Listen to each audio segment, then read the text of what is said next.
To help you produce your PSMT on whether it's better to buy or rent, a planning sheet has been made for you.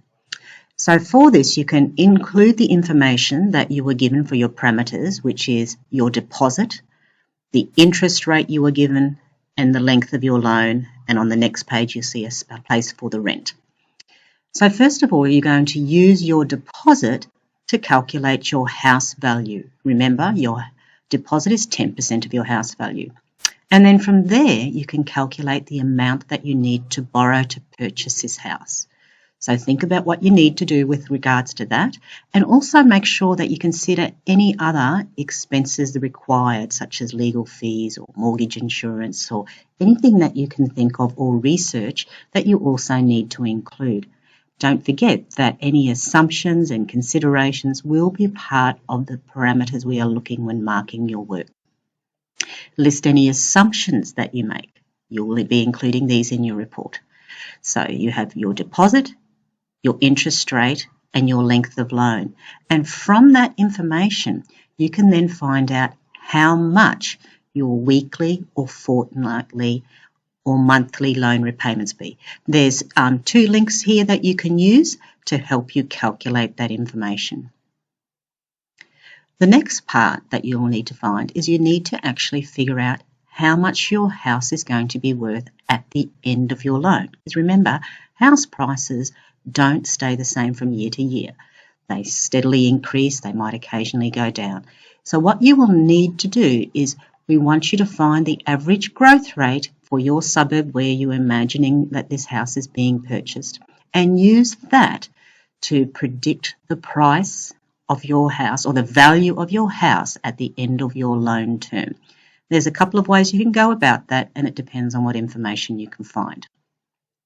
Once you have found your growth rate as a percentage, you can then use that to calculate what the estimated value of your house will be at the end of your loan period. To assist that, the next video is showing you how you can use Excel to demonstrate compound growth.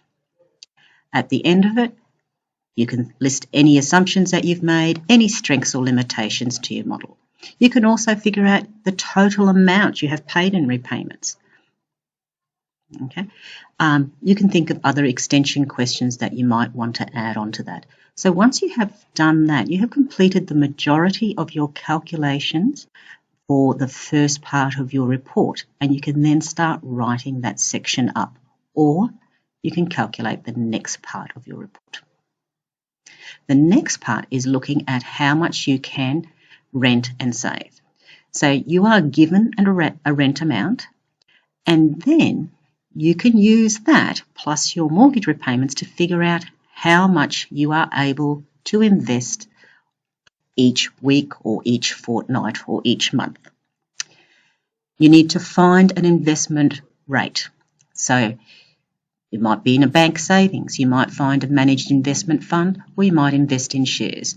Remember to find the evidence of where you've got that, include that in your report, and just use an average amount of what you think it will be over that length of the period of your loan period. Okay. We've provided an Excel spreadsheet, and that's on eLearn, to calculate the growth of your investment. Okay, and now you can figure out how much your investment would be worth at the end of the loan period. So here we're considering where you are renting. You're not buying a house, you are renting, and the difference between your rent and your mortgage repayments, you are investing regularly. Okay. List any strengths, list any assumptions. Once you have collected all your information, done all your calculations, found your references, you now move on to the section of writing the report. Your report will need an introduction where you outline the task in your own words. You can also list any assumptions you found here, and also we want you to list the information that you've been provided. The next part of your report is the largest section, and it's the analysis of the financial options.